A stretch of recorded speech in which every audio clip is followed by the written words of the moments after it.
Hello friends, good morning all of you. कैसे हो आप सब? मस्त होंगे, स्वस्थ होंगे। आज मैं आप लोगों के लिए राजस्थान जीके की शानदार क्लास लेकर आया हूँ। आज की क्लास में राजस्थान इतिहास, कला, संस्कृतिता, ज्योग्राफी के सभी के क्वेश्चन मिलेंगे आपको। आज की क्लास आप लोगों के लिए बेहद महत्वपूर्ण होने वाली है। चाहे आप लोग राजस्थान की किसी भी एग्ज़ाम की तैयारी कर रहे हो, RPSC second grade, third grade, पटवार, एलडीसी, बीएसटीसी, राजस्थान पुलिस, सभी के लिए आज की क्लास बेहद महत्वपूर्ण है। आप लोग चैनल पर नए हो तो चैनल को सब्सक्राइब कर लीजिए। वीडियो अच्छा लगे तो लाइक करना, शेयर करना ना भूले। शुरू करते हैं आज का सेशन। तिलवाड़ा का मेला निम्नलिखित में से किस लोक देवता की स्मृति में बढ़ता है? तिलवाड़ा में जो मेला बढ़ता है, तिलवाड़ा बाड़मेर में, तो वो कौन से लोक देवता की स्मृति में बढ़ता है? संत माओजी, देवनारायण जी, मल्लीनाथ जी या फिर फत्ता जी। दोस्तों, जो आपके तिलवाड़ा में जो मेला लगता है वह कौन से लोक देवता की स्मृति में लगता है? तो मल्लीनाथ जी की स्मृति में तिलवाड़ा बाड़मेर में पशु मेला लगता है। दोस्तों, अगला क्वेश्चन। बीकानेर के निकट समरातल को किसने अपना कर्म स्थल बनाया? वेरी इंपॉर्टेंट क्वेश्चन है, क्योंकि जो आपके संत संप्रदाय की मैंने क्लास कल करवाई थी, जिन्होंने अभी नहीं देखी हो तो संत संप्रदाय की क्लास ज़रूर देख लीजिएगा, क्योंकि वो टॉपिक आपके सिलेबस में है और संत संप्रदाय से जितने भी मोस्ट इंपॉर्टेंट क्वेश्चन बनते हैं मैंने उस क्लास में करवा दिए। तो बीकानेर के निकट समराथल को किसने अपना कर्म स्थल बनाया? गोगा जी ने या फिर पाबू जी ने, धन्ना जी ने, जाम्बो जी ने। दोस्तों, गोगा जी की मैं बात करूं तो गोगा जी का जन्म हुआ था ददरेवा चूरू में। ददरेवा चूरू में इनका जन्म हुआ था। भाद्रपद कृष्ण नवमी के दिन गोगा नवमी का त्यौहार मनाया जाता है। भाद्रपद कृष्ण नवमी, तो गोगा नवमी कब मनाई जाती है? भाद्रपद कृष्ण नवमी के दिन। पाबू जी की मैं बात करूं तो पाबू जी को लक्ष्मण का अवतार माना जाता है। कोलूमंड फलोदी में इनका जन्म हुआ था, कोलूमंड में। और इनको किसका अवतार माना जाता है? बहुत बार एक क्वेश्चन पूछ लेता है, तो लक्ष्मण का अवतार माना जाता है। पाबू जी को संत धन्ना का संबंध धुवन ग्राम टोंक से है। जाम्बो जी की बात करूँ तो पर्यावरणीय वैज्ञानिक भी इनको कहा जाता है और इनको विश्नोई संप्रदाय का प्रवर्तक कहा जाता है। तो इनका संबंध बीकानेर के निकट समरातल के स्थान से हैं। तो जाम्बो जी का संबंध है समरातल से। राइट आंसर हो जाएगा डी नंबर ऑप्शन। मुकाम में इन्होंने समाधि ली थी, तो मुकाम स्थान किससे संबंधित है? वो भी जाम्बो जी से संबंधित है। ये भी आप लोगों को याद होना चाहिए। मैं लगातार बीएसटीसी के एग्ज़ाम को विशेष तौर से ध्यान में रखते हुए राजस्थान जीके को इतने अच्छे तरीके से करवा रहा हूँ। डेली क्लास आती है। आप लोगों ने क्लासें नहीं देखी हो तो राजस्थान जीके की अलग से प्लेलिस्ट बन रखी है, उस प्लेलिस्ट को ज़रूर देख लीजिएगा। राजस्थान भूगोल की मैं क्लास डालता हूँ, इतिहास की भी डाल रखी है, कला संस्कृति की खूब क्लासें मैंने डाल दी। अगला क्वेश्चन। निम्नलिखित में से कौन सा मंदिर मंदिर स्थापत्य कला की मारू गुज्जर शैली का है? तो कौन सा मंदिर मंदिर स्थापत्य कला की मारू गुर्जर शैली? ये क्वेश्चन जो मारू गुर्जर शैली से, महामारू शैली से सर्वाधिक क्वेश्चन पूछता है, तो समिद्धेश्वर मंदिर चित्तौड़ दुर्ग में स्थित है। किराड़ू का सोमेश्वर मंदिर या आवा का सोमेश्वर मंदिर, नागदा का सास बहू मंदिर। दोस्तों, जो महामारू शैली में है वो है किराड़ू का सोमेश्वर मंदिर। राइट आंसर हो जाएगा बी नंबर ऑप्शन। और आपके सामने जो भंड देवरा बारा है उसको हाड़ौती का खजुराहो कहा जाता है। राजस्थान का खजुराहो किसे कहा जाता है? तो किराड़ू मंदिर बाड़मेर को, किराड़ू का जो शिव मंदिर है बाड़मेर में, उसको राजस्थान का खजुराहो कहा जाता है। तो राजस्थान का मिनी खजुराहो या फिर हाड़ौती का खजुराहो किसे कहा जाता है? तो भंड देवरा शिव मंदिर बारा को हाड़ौती का खजुराहो या मिनी खजुराहो कहा जाता है। ये क्वेश्चन आरपीएससी सेकंड ग्रेड का जो 30 जुलाई को एग्जाम हुआ था उसमें पूछा गया क्वेश्चन है, 30 जुलाई 2023। अगला क्वेश्चन। चित्रकला की मैंने अलग से क्लास डाल रखी है, नहीं देखी हो तो देख लीजिएगा। इस क्लास में सभी टॉपिक से क्वेश्चन लिए हैं। तो कलाकार निहाल चंद चित्रकला की किस स्कूल से संबंधित हैं? तो निहाल चंद का संबंध किस स्कूल से है? प्रसिद्ध चित्रकार है निहाल चंद, इन्होंने बनी ठनी का चित्र बनाया था दोस्तों। तो किशनगढ़ से, मेवाड़ से, ढूंढाड़ से या हाड़ौती से। दोस्तों निहाल चंद का संबंध किशनगढ़ से स्कूल से हैं। इन्होंने बनी ठनी का चित्र बनाया था। बनी ठनी, इस पर डाक टिकट भी जारी हुआ था। और बनी ठनी ने कौन सा आभूषण पहन रखा था, ये क्वेश्चन एग्जाम में पूछ लिया गया। तो बेसरी नामक आभूषण बनी ठनी के द्वारा नाक में पहना गया आभूषण था। और निहाल चंद, मोहनदास निहाल चंद को इसका प्रमुख चित्रकार माना जाता है। तो ए नंबर ऑप्शन राइट आंसर हो जाएगा। अगला क्वेश्चन, राजस्थान में त्योहारों की शुरुआत श्रावणी तीज से होती है और अंत किससे होता है। वेरी इंपॉर्टेंट है। तीज त्योहारा ले डूबी गणगौर, ये कहावत राजस्थान में बहुत प्रचलित है दोस्तों। तो तीज त्योहारा बावड़ी ले डूबी गणगौर, ये बहुत फेमस कहावत है। यहाँ से क्वेश्चन पूछ लिया गया। आरपीएससी सेकंड ग्रेड का क्वेश्चन है दोस्तों। ये 2018 में हुआ जो पेपर था उसमें पूछा गया था। तो आप लोगों को क्लास अच्छी लग रही हो तो लाइक ज़रूर कर दो, अपने व्हाट्सएप स्टेटस पर लगा दीजिएगा। हरियाली तीज, शीतलाष्टमी या फिर चतरा चौथ या गणगौर। शीतलाष्टमी भी कल परसों ही निकली थी, आप लोगों को पता होगा, भाद्रपद शुक्लाष्टमी। तो गणगौर का जो त्योहार की शुरुआत तीज से होती है, श्रावण शुक्ल तृतीया से। श्रावणी तीज कब मनाई जाती हैं? श्रावणी तीज कहाँ की प्रसिद्ध है? तो श्रावणी तीज है आपके जयपुर की प्रसिद्ध है तीज की सवारी। कजली तीज पूछे तो बूंदी की प्रसिद्ध है। कजली तीज का त्यौहार भाद्रपद कृष्ण तृतीया के दिन मनाया जाता है, जबकि श्रावण शुक्ल तृतीया के दिन तीज का त्यौहार। तो त्योहारों का समापन होता है दोस्तों गणगौर, जो आपके चैत्र कृष्ण तृतीया के दिन मनाई जाती हैं। अब आने वाली है दोस्तों गणगौर। तो गणगौर के दिन से त्यौहार समाप्त हो जाते हैं और श्रावणी तीज से त्यौहार शुरुआत होती है। तो इस क्वेश्चन का राइट आंसर हो जाएगा डी नंबर ऑप्शन। गणगौर का त्यौहार कब मनाया जाता है, ये भी क्वेश्चन एग्जाम में पूछा जा सकता है। तो आप लोगों को बिल्कुल ध्यान रखना है कि गणगौर का जो त्यौहार है चैत्र कृष्ण तृतीया के दिन मनाया जाता है, जबकि कजली तीज पूछे तो भाद्रपद कृष्ण तृतीया, श्रावणी तीज पूछे तो श्रावण शुक्ल तृतीया। अगला क्वेश्चन, सिरोही राज्य का राजस्थान में पूर्ण विलय कब कर दिया गया। तो सिरोही का राजस्थान में पूर्ण विलय कब कर दिया गया। ऑप्शन देखिए आपके सामने। सिरोही का राजस्थान में विलय, ऑप्शन है 5 जनवरी 1949, 15 जनवरी 1950, 1 नवंबर 1956 या 25 जनवरी। दोस्तों सिरोही का राजस्थान में पूर्ण विलय कर दिया गया था 1 नवंबर 1956। इस दिन जो एमपी का सुनेल टप्पा क्षेत्र राजस्थान को दे दिया गया था। सुनेल जो आपके झालावाड़ में आता है वर्तमान में, जबकि राजस्थान में जो झालावाड़ का सिरोंज क्षेत्र एमपी को दिया गया था। ये समझौता हुआ था दोस्तों 1 नवंबर 1956 को। एक शानदार क्वेश्चन बनता है, राजस्थान दिवस या राजस्थान स्थापना दिवस कब मनाया जाता है। दोस्तों 30 मार्च के दिन मनाया जाता है, चाहे वो राजस्थान दिवस पूछे चाहे राजस्थान स्थापना दिवस पूछे, क्योंकि ये बहुत शानदार कंसेप्ट है। पटवार 2018 में क्वेश्चन पूछ लिया गया था कि राजस्थान दिवस कब मनाया जाता है, तो वहाँ पर आंसर माना गया 30 मार्च। 1 नवंबर भी ऑप्शन में दे रखा था। दोस्तों राजस्थान का स्वरूप अस्तित्व में आया था 1 नवंबर 1956 को। तो अगर मान लो अभी कल परसों ही कुछ किसी राज्य को तोड़ फोड़ कर दिया जाए, किसी का मतलब थोड़ा हिस्सा दूसरे राज्य को दे दिया जाए, तो फिर क्या आप राजस्थान स्थापना दिवस 2025 में मानने लग जाओगे क्या।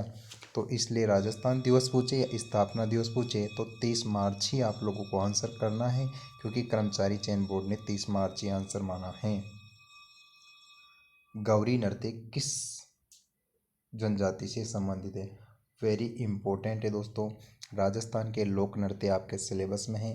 आप चाहो, अगर आपकी इच्छा हो तो स्पेशल लोक नृत्यों की भी मैं क्लास करवा दूंगा, लेकिन कमेंट बॉक्स में लिखिएगा कि किस किस को लोक नृत्य की क्लास चाहिए और आप लोग कहाँ से क्लास को देख रहे हो। तो आप लोग प्लीज़ क्लास को शेयर ज़रूर कर दीजिएगा अपने दोस्तों के साथ, ज़्यादा से ज़्यादा संख्या में शेयर कर दीजिए। तो गौरी नृत्य का संबंध किस जनजाति से है। कालबेलिया से, बंजारा से, भील से या गरासिया से। दोस्तों भील जनजाति से संबंधित एक गौरी नृत्य। तो भील जनजाति के सारे नृत्य अगर आप लोग चाहो तो मैं एक ट्रिक बता दूँ, बहुत ही शानदार ट्रिक है। कमेंट बॉक्स में कमेंट कीजिए जल्दी से, देखो किस किस को ट्रिक की ज़रूरत है। ट्रिक अच्छी है, शानदार है, याद रख सकते हो। सारे भील जनजाति के नृत्य आपके उस ट्रिक से कंप्लीट याद हो जाएंगे, आप कभी नहीं भूलेंगे। तो ट्रिक है आपके सामने बता देता हूँ। भीलों की गौरी, भीलों की गौरी गेरों के युद्ध में, गेरों के युद्ध में रमणी पीकर द्विचक्री घूमे, द्विचक्री घूमे। यहाँ पर जगह कम है, आप लोग सुन लीजिएगा, अपनी कॉपी में नोटबुक में लिख लीजिएगा।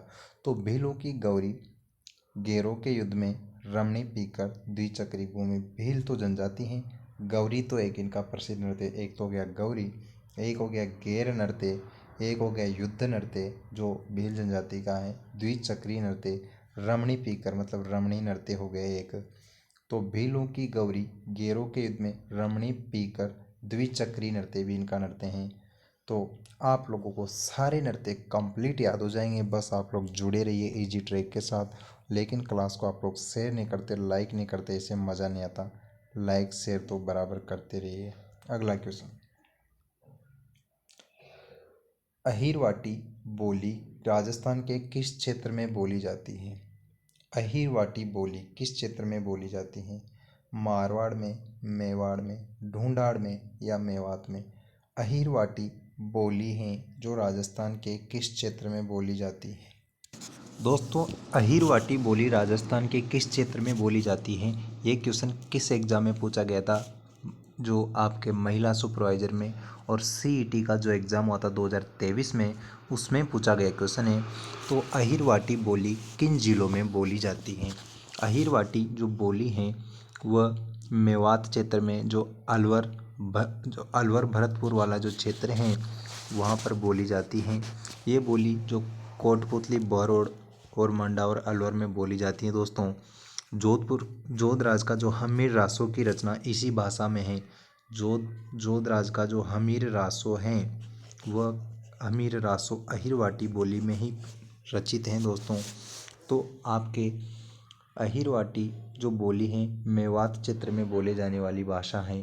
तो राइट आंसर हो जाएगा डी नंबर ऑप्शन। दोस्तों, क्लास में कंटेंट इतना अच्छा लेकर आया हूँ क्योंकि क्वेश्चन एग्जाम में पूछे हुए ही क्वेश्चन हैं। अगला क्वेश्चन, ये शानदार क्वेश्चन है, आरपीएससी सेकंड ग्रेड एग्जाम 2022 में पूछा गया है। किस संविधान संशोधन अधिनियम द्वारा राजस्थान में राज प्रमुख के पद को समाप्त कर दिया गया? तो राज प्रमुख के पद को समाप्त करके राज्यपाल का पद सृजित किया गया है। कौन से संविधान संशोधन के द्वारा? 5वें संविधान संशोधन के द्वारा, या फिर 6ठे संविधान संशोधन द्वारा, 7वें संविधान संशोधन द्वारा, 8वें संविधान संशोधन द्वारा? दोस्तों, 7वां संविधान संशोधन जो 1956 में हुआ था, इसके तहत जो राजस्थान में राज प्रमुख का पद है उसको समाप्त करके राज्यपाल का पद सृजित किया गया था और गुरुमुख निहाल सिंह को पहला राज्यपाल नियुक्त किया गया है। दोस्तों, गुरुमुख निहाल सिंह को। और 7वें संविधान संशोधन के द्वारा ही एक प्रावधान किया गया कि कोई भी व्यक्ति एक से अधिक राज्यों का भी राज्यपाल नियुक्त किया जा सकता है। एक व्यक्ति को दो या दो से अधिक राज्यों का भी राज्यपाल नियुक्त किया जा सकता है। अगला क्वेश्चन, राज्यपाल द्वारा प्रख्यापित अध्यादेश की मंजूरी आवश्यक है? तो दोस्तों, जो राज्यपाल द्वारा अनुच्छेद 123 में अध्यादेश जारी करने की जो शक्ति है वो किसके द्वारा मंजूरी दी जाती है? राष्ट्रपति द्वारा, राज्य विधानमंडल द्वारा, राज्य परिषद के द्वारा, या फिर इनमें से कोई नहीं? राष्ट्रपति के द्वारा अध्यादेश जारी करने की शक्ति है, मंजूरी राष्ट्रपति के द्वारा दी जाती है। अध्यादेश क्यों जारी किया जा सकता है? तत्काल किसी कानून की आवश्यकता पड़ने पर अध्यादेश जारी किया जा सकता है। दोस्तों, आपातकाल की दशा में तत्काल किसी कानून की आवश्यकता पड़ने पर अध्यादेश जारी किया जा सकता है। आपातकाल के दौरान राजस्थान के मुख्यमंत्री कौन थे? तो आपातकाल के दौरान मोहनलाल सुखाड़िया, हरिदेव जोशी, शिवचरण माथुर या फिर भैरों सिंह शेखावत? आपातकाल के दौरान राजस्थान के मुख्यमंत्री कौन थे? शानदार क्वेश्चन है। इस क्वेश्चन ऐसा क्वेश्चन मैं पहले करवा चुका हूँ सेम, तो इस क्वेश्चन का आंसर आप लोग मेरे को कमेंट बॉक्स में देंगे। अगला क्वेश्चन, मध्यकाल में खनगा एक प्रकार का था। खनगा किसका प्रकार है? जूते का प्रकार, आभूषण का प्रकार, वस्त्र का प्रकार या सिर का पहनावा या पगड़ी? मध्यकाल में खन तो सिर की एक पगड़ी का प्रकार है दोस्तों खनगा। अगला क्वेश्चन, ये अच्छा क्वेश्चन है। देखिए, राजस्थान लोक सेवा आयोग जो आरपीएससी है, राजस्थान लोक सेवा आयोग, राजस्थान पब्लिक सर्विस कमीशन के बारे में निम्नलिखित में से कौन सा कथन सही है? तो राजस्थान लोक सेवा आयोग का अध्यादेश 20 अगस्त 1949 को प्रभाव में आया। तो आरपीएससी का अध्यादेश 20 अगस्त 1949 को प्रभाव में आया, बिल्कुल सही है। और राजस्थान लोक सेवा आयोग की स्थापना 22 दिसंबर 1949 को की गई। वेरी इंपॉर्टेंट है दोस्तों, आरपीएससी की स्थापना कब की गई थी? तो 22 दिसंबर 1949 को आरपीएससी की स्थापना की गई। जयपुर, जोधपुर और बीकानेर में 16 अगस्त 1949 को समाप्त कर दिया गया। दोस्तों, एकीकरण से पहले तीनों राज्यों में लोक सेवा आयोग हुआ करता था। तीन ठीक ये थे, जयपुर, जोधपुर और बीकानेर। यहाँ पर आरपीएससी थी राजस्थान में तीनों जगह पर। तो यहाँ पर 16 अगस्त 1949 को आरपीएससी को समाप्त करके 20 अगस्त 1949 को तो इसका अध्यादेश जारी किया गया था और 22 दिसंबर 1949 को इसकी स्थापना की गई थी। और इसका पहले मुख्यालय जयपुर में था स्थापना के समय, लेकिन उसको बाद में अजमेर में स्थानांतरित कर दिया गया, तो वर्तमान में मुख्यालय अजमेर में है। तो इस क्वेश्चन का आंसर कोट दे रखे हैं आपके सामने, केवल ए सही है। ये क्वेश्चन आरपीएससी सेकंड ग्रेड 2022 का क्वेश्चन है। आप लोग देख लीजिएगा पेपर को, क्योंकि क्वेश्चन सेम इस तरीके से आरपीएससी का पैटर्न है पूछने का। तो केवल ए सही है, बी और सी सही है, ए और बी सही है, ए बी और सी सही है। राइट आंसर हो जाएगा D number option, A B और सी तीनों ऑप्शन सही हैं दोस्तों। अगला क्वेश्चन शानदार है, ये भी क्वेश्चन आरपीएससी सेकंड ग्रेड के पॉलिटी में 25 क्वेश्चन पूछे जाएंगे आपके जीके का जो फर्स्ट पेपर होगा। तो निम्नलिखित में से कौन सा कथन गलत है? तो जो आपके RSHRC Rajasthan human right commission हैं, जो राज्य मानवाधिकार आयोग हैं, Rajasthan state human right commission, इसकी स्थापना या इसके बारे में कौन सा कथन गलत है? यह मार्च 2000 से क्रियाशील हुआ।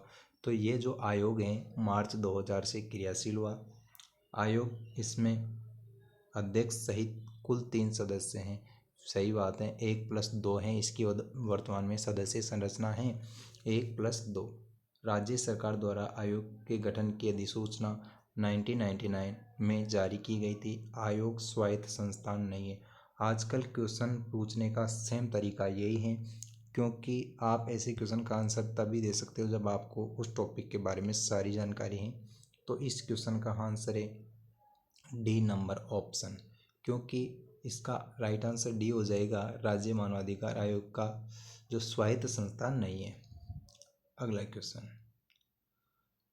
क्वेश्चन है, निम्नलिखित में से कौन राजस्थान के मुख्य सचिव थे जब भारतीय राष्ट्रीय कांग्रेस दिसंबर 2018 में? दोस्तों, जब 2018 में राजस्थान के मुख्यमंत्री अशोक गहलोत बने, तब राजस्थान के मुख्य सचिव कौन थे? वेरी इंपॉर्टेंट है। और वर्तमान में राजस्थान के मुख्य सचिव कौन है, इसका तो आप लोग जवाब मेरे को कमेंट बॉक्स में दे ही देंगे। आप लोग जिन क्वेश्चन के भी मैं जवाब मांगता हूँ कमेंट में आंसर नहीं देते, तो मुझे पता लग जाता है कि आप लोग सही ढंग से नहीं पढ़ रहे। तो जब भारतीय राष्ट्रीय कांग्रेस सत्ता में आई थी, उस समय राजस्थान के मुख्य सचिव कौन थे? श्री अशोक जैन, निहाल चंद गोयल, निरंजन कुमार आर्य या देवेंद्र भूषण गुप्ता? राइट आंसर हो जाएगा डी बी गुप्ता, भी इनको शॉर्ट में बोलते हैं, या देवेंद्र भूषण गुप्ता। ये जब राजस्थान में कांग्रेस अस्तित्व में आई थी 2018 में, उस समय मुख्य सचिव थे दोस्तों देवेंद्र भूषण गुप्ता। अगला क्वेश्चन, 11वीं अनुसूची में सम्मिलित किए गए विषयों की संख्या। शानदार क्वेश्चन है। तो 11वीं अनुसूची में सम्मिलित किए गए विषयों की संख्या कितनी है? वेरी इंपॉर्टेंट लगा लेना, जो 11वीं अनुसूची हैं उसमें विषय कितने, 22, 29, 25 या 18। तो 11वीं अनुसूची में आपके हैं 29 विषय। राइट आंसर हो जाएगा बी नंबर ऑप्शन, 29 विषय का प्रावधान है। अगला क्वेश्चन देखिए, राजस्थान में किन वर्षों में राष्ट्रपति शासन लागू किया गया था। तो राजस्थान में राष्ट्रपति शासन कब लागू किया। शानदार क्वेश्चन है दोस्तों। राजस्थान में अब तक 4 बार राष्ट्रपति शासन लागू किया। ये क्वेश्चन पता नहीं कितनी बार पेपर में पूछ लिया गया है, लेकिन फिर भी बच्चे इसको गलत कर देते हैं। अब वही जाने कि क्यों गलत कर देते हैं। आपको तो रट के जाना है कि राजस्थान में कब कब राष्ट्रपति शासन लागू किया, यही पूछेगा, ज़्यादा नहीं पूछेगा। 4 सन याद रखने हैं। तो 1967, 77, 80 या 92। 1967, 78, 81, 92। इस क्वेश्चन का जो राइट आंसर है ये है ए नंबर ऑप्शन। 1967 में, 77 में, 80 में और 92 में राजस्थान में अब तक 4 बार राष्ट्रपति शासन लागू कर दिया गया है।